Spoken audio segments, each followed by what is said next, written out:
मैं सुधांशु मिश्रा। मैं अपने चैनल मिश्रा जी की तरफ से आप सभी श्रोतागणों को चंदन वंदन और अभिनंदन।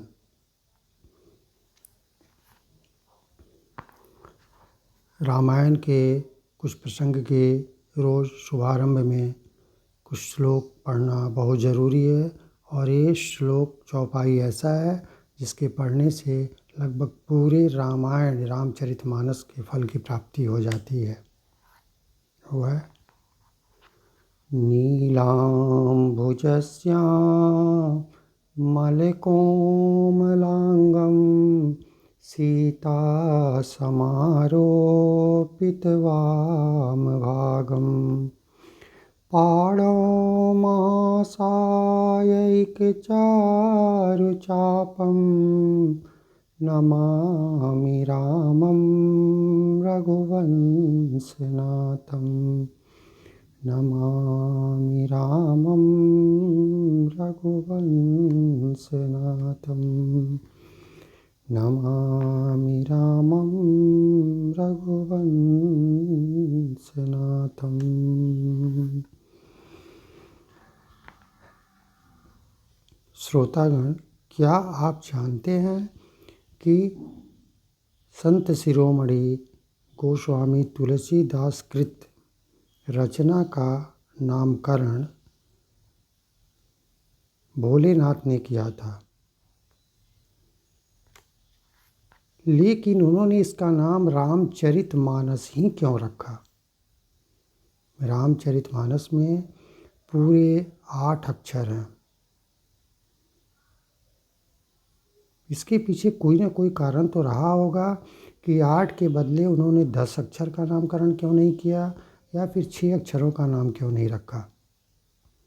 इसके पृष्ठभूमि में थोड़ा जाना ज़रूरी है और हम लोग को ये जान लेना ज़रूरी है कि हमारे देश के अलग अलग हिस्सों में अलग अलग रचनाकारों ने अपने अपने ढंग से रामायण की रचना की है।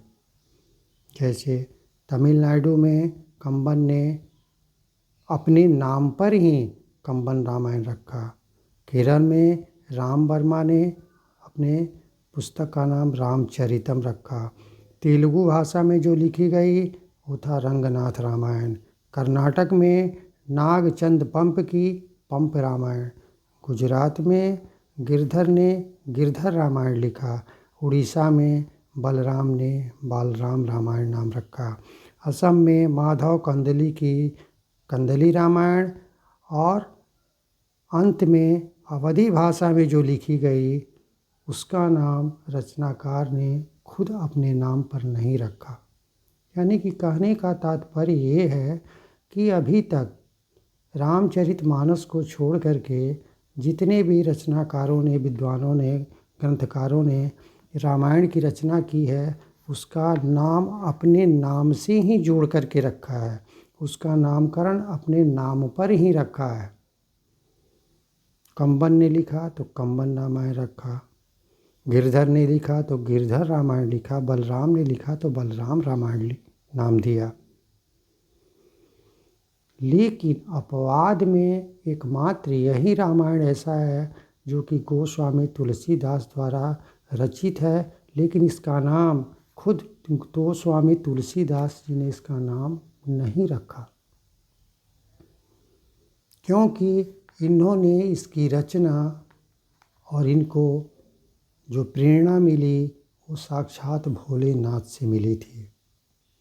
और बड़प्पन भी यही है कि यदि हमको आपको कोई कुछ देता है, कोई अच्छी ज्ञान देता है, अच्छी बात बताता है, अच्छा रास्ता बताता है, तो उसका महत्व पहले देना चाहिए। इस ग्रंथ के पढ़ने के बाद तो अनेकों जीवन में आदर्श स्थापित हो जाते हैं, अनेकों मर्यादाएं जानी जाती हैं। लेकिन अभी शीर्षक में ही ये बात बताई जा रही है कि यदि जीवन में आपके लिए कोई कुछ करता है, आपको रास्ता बताता है गुरु की तरह, तो उसकी महत्ता को कभी भी कम नहीं करनी चाहिए। तुलसीदास जी ने पूरे रामायण की रचना की, उनके अंदर इतनी क्षमता तो थी कि एक अच्छा इसका नाम भी दे सकते थे, लेकिन साक्षात भोलेनाथ की प्रेरणा से इन्होंने इस ग्रंथ की रचना की।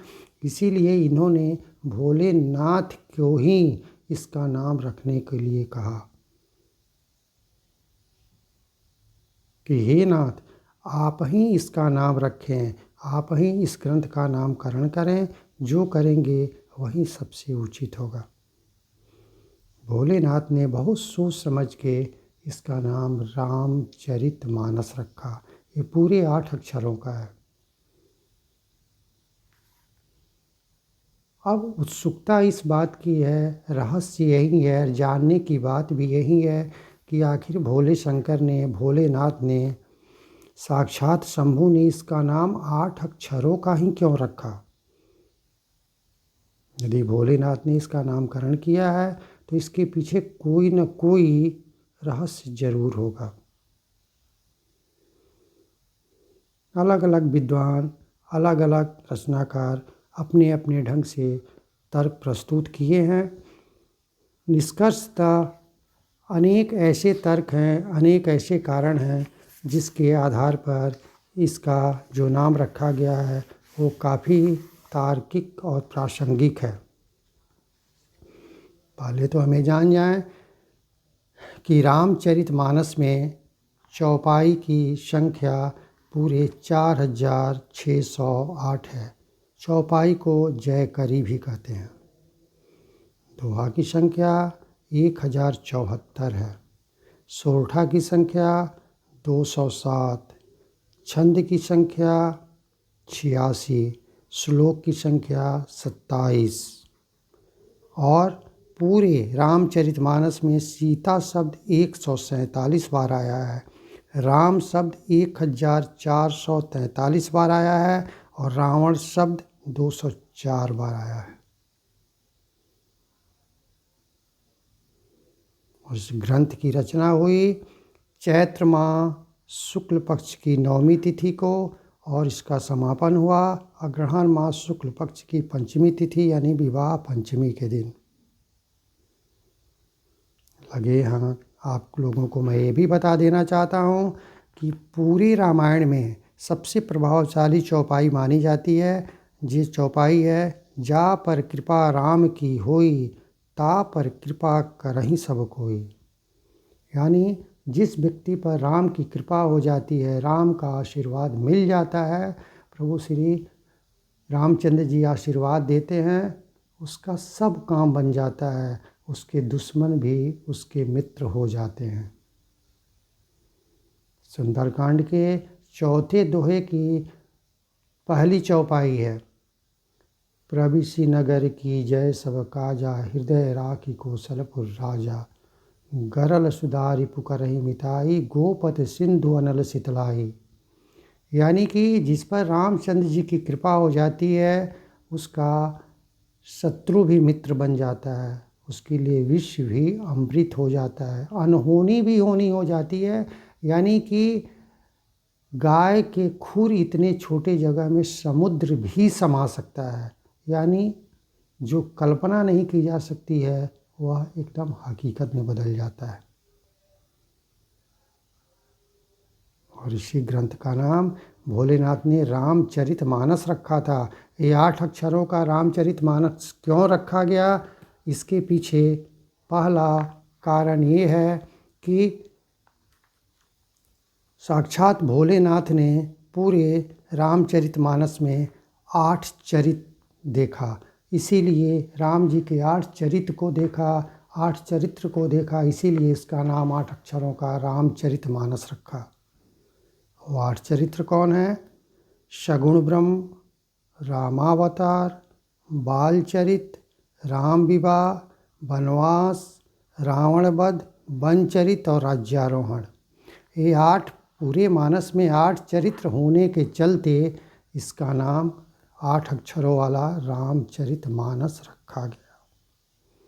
दूसरा कारण, कालिदास ने अपनी प्रसिद्ध पुस्तक अभिज्ञान शाकुंतलम के मंगलाचरण में शिव की 8 मूर्तियां बताई हैं। और वो मूर्तियां हैं जलमयी, आकाशमयी, पृथ्वीमयी, अग्निमयी, दीनमयी, रात्रिमयी, वायुमयी और यजमानमयी। और ये 8 मूर्तियों के चलते ही ये 8 अक्षरों का नाम रामचरितमानस रखा गया। तीसरा कारण है, तीसरा तर्क बताया गया है, कारण बताया गया है कि प्रकृति 8 है। भूमि, जल, अग्नि, वायु, आकाश, मन, बुद्धि, अहंकार। 8 प्रकृतियां होने के चलते इस 8 अक्षरों वाला रामचरितमानस नाम रखा गया। रामचरितमानस में प्रायः 8 चौपाइयों यानी 8 पंक्तियों के बाद ही दोहा आता है, इसीलिए इसका नाम रामचरितमानस रखा गया, जो कि 8 अक्षरों का है। रामचरितमानस का शुभारंभ 8 देवताओं के वंदना से शुरू होता है, इसीलिए 8 अक्षरों का रामचरितमानस नाम रखा गया। और वो जो वंदना होती है वो कौन कौन से ईश्वर हैं, कौन कौन भगवान हैं, उनका नाम जान जाएं। गणेश जी, सरस्वती जी, शंकर जी, पार्वती जी, राम जी, सीता जी, कपीश्वर एंड कवीश्वर। कपीश्वर बोलते हैं यानी कपि के ईश्वर हनुमान जी, कवीश्वर यानी कवियों के ईश्वर वाल्मीकि जी। वाल्मीकि को भी इतने महान व्यक्ति थे, इतनी विद्वता थी कि उनको भी ईश्वर की श्रेणी में रख करके उनकी भी वंदना की गई है। दूसरा कारण है, संपूर्ण दिन रात मिला करके 8 पहर होते हैं, जिसके चलते भोलेनाथ ने 8 अक्षरों को मिला करके उसका नाम रामचरितमानस रखा है। अगला कारण है कि राम जी ने तो ऐसे वनवास के दौरान अनेकों राक्षसों का वध किया था, लेकिन उसमें 8 प्रमुख ऐसे राक्षस थे जिनके वध किए बिना कहीं भी अमन शांति नहीं हो सकती थी, जो कि बहुत ही बलशाली राक्षस थे, बहुत ही खूंखार थे, जिसका कि रामचंद्र जी ने वध किया था। उन राक्षसों का नाम है ताड़का, मारीच, सुबाहु, खर, दूषण, त्रिशिरा, कुंभकर्ण और रावण। इन 8 प्रमुख राक्षसों के वध करने के चलते ही 8 अक्षरों का वाला रामचरितमानस नाम रखा गया। कुल योग 8 होते हैं, इसीलिए इसका नाम रामचरितमानस रखा गया।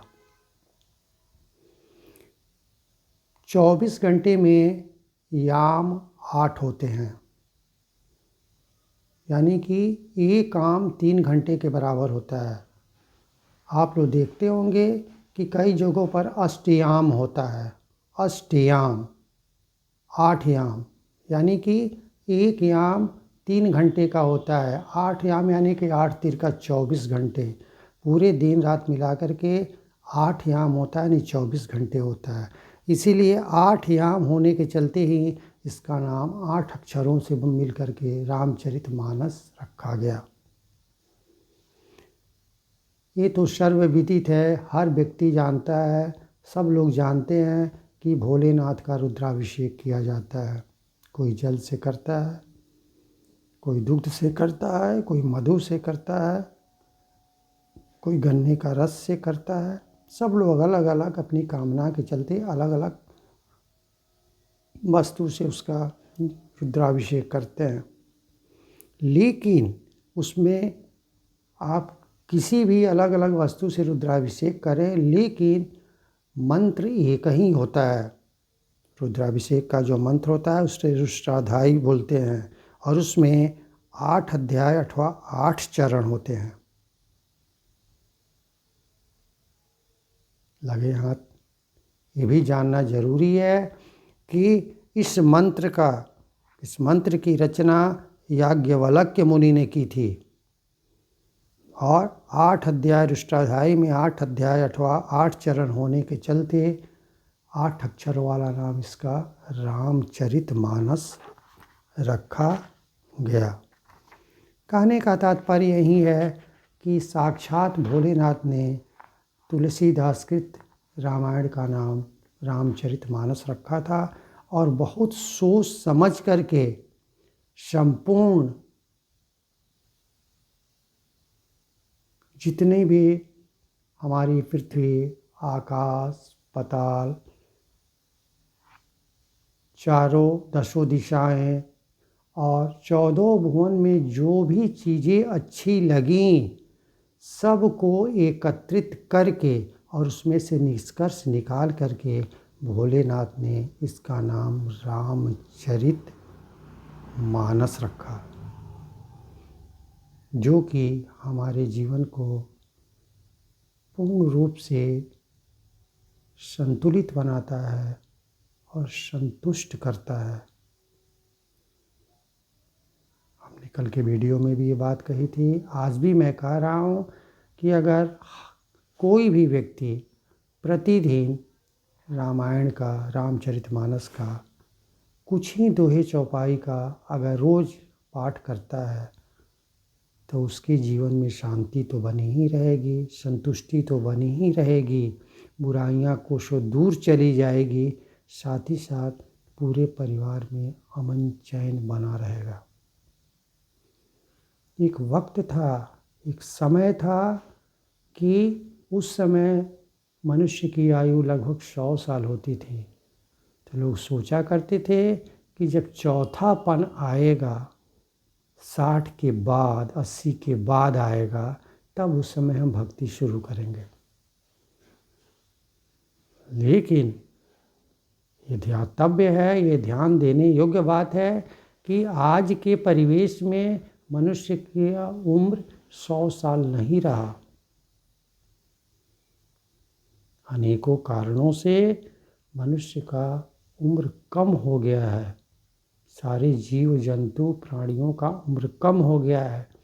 इसीलिए अब आपको, मुझे, किसी को भी इस बात का इंतज़ार नहीं करना है कि अब 60 के बाद हम भजन शुरू करेंगे या ईश्वर को याद करेंगे। नहीं,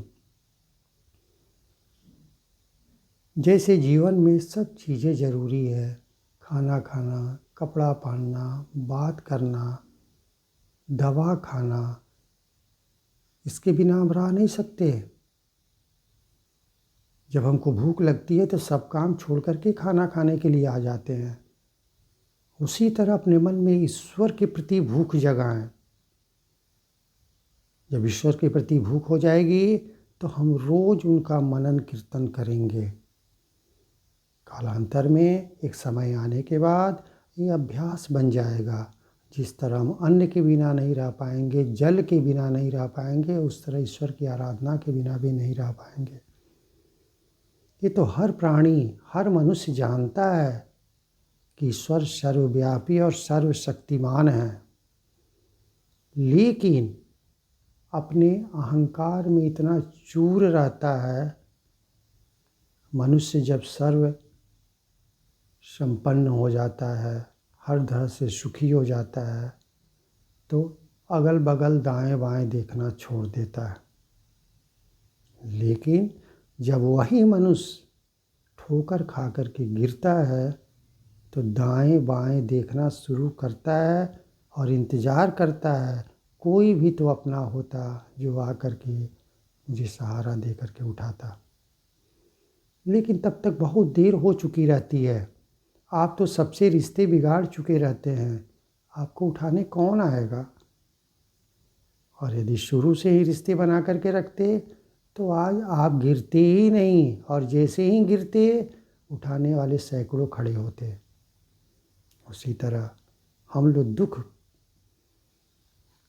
में जब पहुँचते हैं, जब मुझे दुख होता है, कष्ट होता है, दुखों का सामना करना पड़ता है, तब हम जा कर के ईश्वर को याद करते हैं।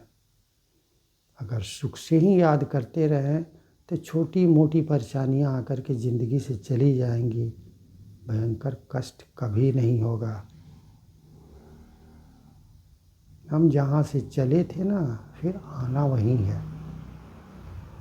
ज़रूरत इस बात की है कि हम समझे चले थे कहाँ से और आना कहाँ है।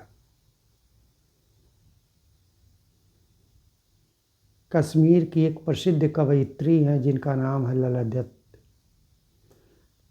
उन्होंने अपनी कविता लिखी है, उसमें की 2 पंक्तियाँ मुझे बड़ी अच्छी तरीके से याद है और बड़ा वो खरा उतरता है। उन्होंने लिखा है कि मनुष्य को जब ईश्वर इस धरती पर भेजते हैं कुछ अच्छे कर्म करने के लिए, परोपकार करने के लिए, कल्याण करने के लिए, लेकिन मनुष्य अपने ऐशो आराम में इतना खो जाता है कि जिस कार्य के लिए भेजा गया वो कार्य ही भूल जाता है। और जब अंतिम गति आती है तब उसको सब कुछ याद आता है और उस समय पछतावा के सिवा कुछ भी हाथ नहीं लगता और पूछने पर कोई जवाब भी नहीं मिलता। और कवयित्री क्या लिखती हैं? जेब टटोली कौड़ी ना पाई, माझी को दूं क्या उतराई। जेब टटोली कौड़ी ना पाई, माझी को दूं क्या उतराई। यानी कि अब इसको ऐसे हम लोग सामान्य ज़िंदगी के अर्थ में इसको समझते हैं। कोई व्यक्ति अपने पॉकेट में पैसा लेकर के बाज़ार सामान खरीदने गया, बाज़ार जा रहा है और रास्ते में एक नदी पड़ती है, नाव से पार करना पड़ता है। नाव से पार करके तो गया और फिर लौट के घर जाना है। फिर नाविक को फिर नाव पार करते समय, नदी पार करते समय नाविक को पैसा तो देना ही पड़ेगा। जो समझदार लोग होते हैं सामान खरीदने के पहले नाविक के पैसा पहले अलग निकाल के रख लेते हैं।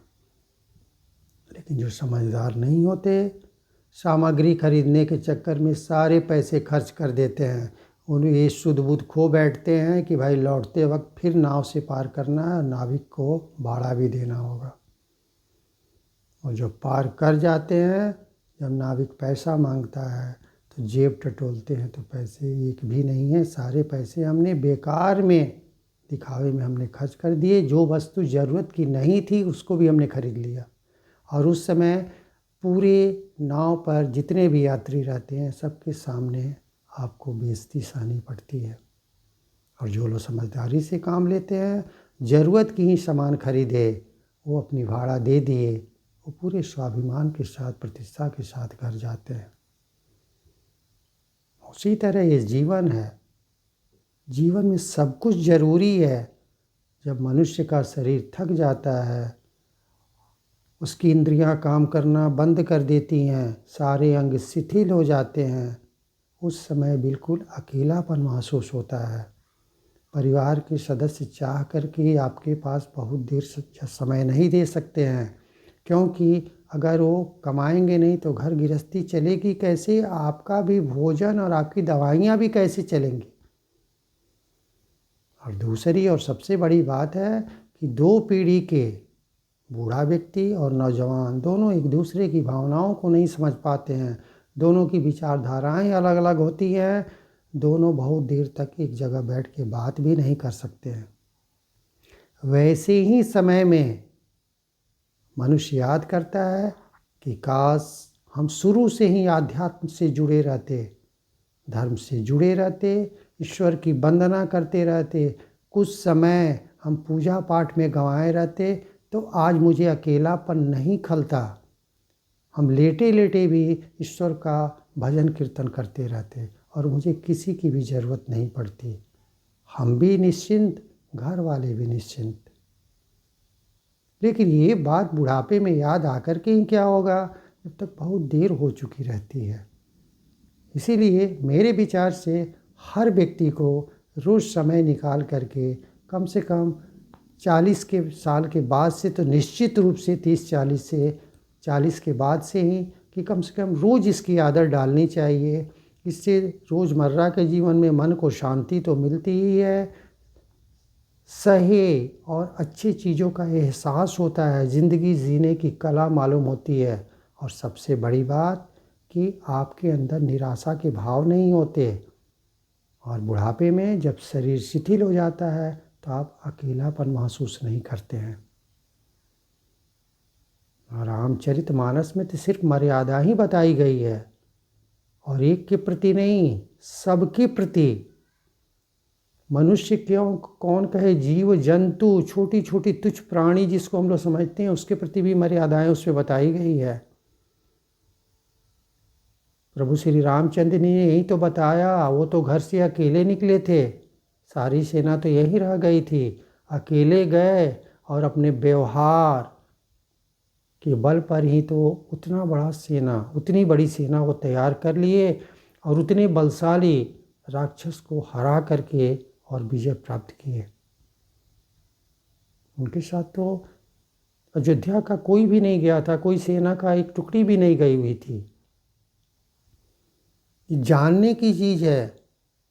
अहंकार तो उनमें आना चाहिए था कि वो चाहते तो अकेले सबको हरा सकते थे, लेकिन उन्होंने ये चरित्र दिखाया कि मनुष्य को जिंदगी कैसे जीनी चाहिए।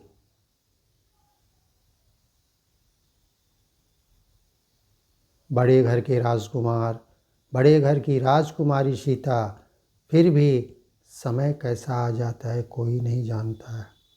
और बुरा वक्त आए तो आदमी को कभी भी हिम्मत भी नहीं हारना चाहिए। ये भी बातें बताई गई हैं उसमें। अपने व्यवहार के बल से ही तो उन्होंने सारे ऋषियों से मिल करके उनकी विद्याएं अर्जित की और अस्त्र शस्त्र भी पाया। जबकि वो तो एक साधु वेश में गए हुए थे, फकीर थे। फकीर किसे कहते हैं? जिसको फिक्र नहीं होती उसे फकीर कहते हैं। जिसे किसी चीज़ की फिक्र नहीं हो उसे ही तो फकीर कहते हैं। हम क्या सोचते हैं कि सारी चीज़ों को अपने बस में कर लेना चाहते हैं, जबकि सत्य यही है कि अपने बस में कुछ भी नहीं है। कर्म करना अपने बस में है। हम उम्मीद करते हैं कि अच्छे कर्म कर रहे हैं तो फल भी अच्छे मिलेंगे, ऐसा होता है। लेकिन हर कर्म का फल अच्छा ही हो ऐसा नहीं होता। ठीक उसी प्रकार छोटा बच्चा माँ बाप की उंगली थाम के चलता तो है, लेकिन कई बार उंगली छोड़ करके वो दौड़ने की कोशिश करता है और चाहता है और जानता है कि हम चाहे दौड़ना और चलना जान गए हैं, लेकिन कुछ दूर आगे जाने के बाद वो गिर जाता है। उसको चलने आता है लेकिन सिर्फ अंगुली का सहारा भी पकड़े रहता है ना, तो काफ़ी तेज़ी से भी दौड़ता है तो गिरता नहीं है। इसीलिए निष्कर्षतः हमको, आपको, सबको ईश्वर की शरण में कम से कम 24 घंटे में 24 मिनट के लिए भी समय ज़रूर देना चाहिए। एक अध्यापक होने के नाते मैंने स्कूल में हमेशा बच्चों से रोज़ बताते हैं इस बात को कि 24 घंटे में 24 मिनट ईश्वर के पास वंदना करो और 24 मिनट घर में बुजुर्गों के पास बैठो। बड़े बुजुर्ग घर के भगवान के दूसरे ही रूप तो हैं। आपको आशीर्वाद लेना है तो बड़ों के चरण स्पर्श करके ईश्वर का आशीर्वाद ले सकते हैं। कभी भी ईश्वर तीर धनुष लेकर के सामने आपकी रक्षा करने के लिए नहीं आते। वो किसी न किसी रूप में किसी न किसी को भेज देते हैं।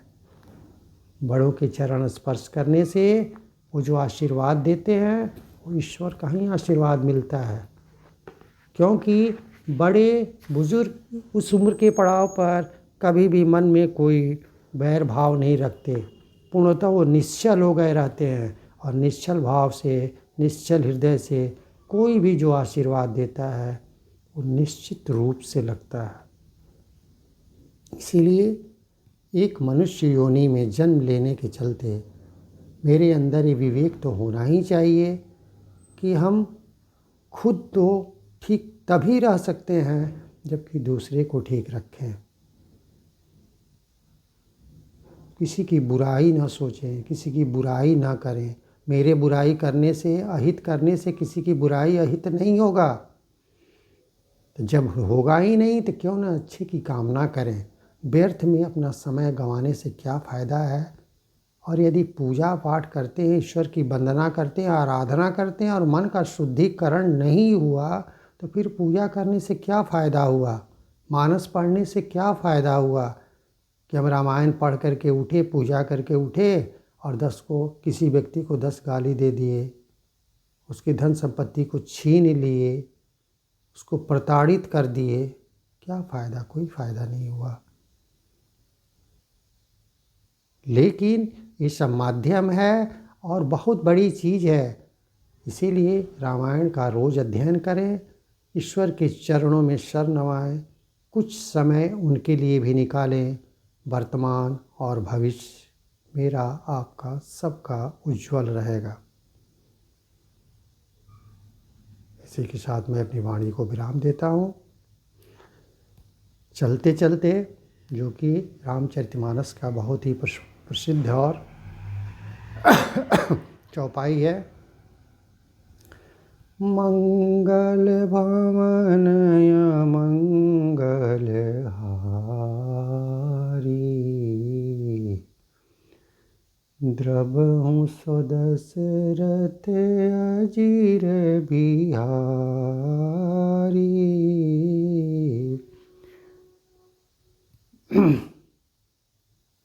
मंगल भवन मंगल हारी,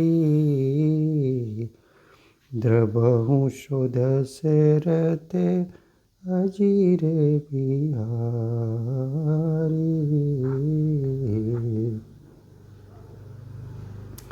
हरि अनंत हरि कथा अनंता, कहीं सुनई सब बहुविधि संता, कहीं सुनई सब बहुविधि संता। जय श्री राम। यदि आप श्रोतागणों को मेरा वीडियो पसंद आया हो तो मेरे चैनल, जिसका नाम मिश्रा जी है, उसे लाइक और सब्सक्राइब करें। जय श्री राम।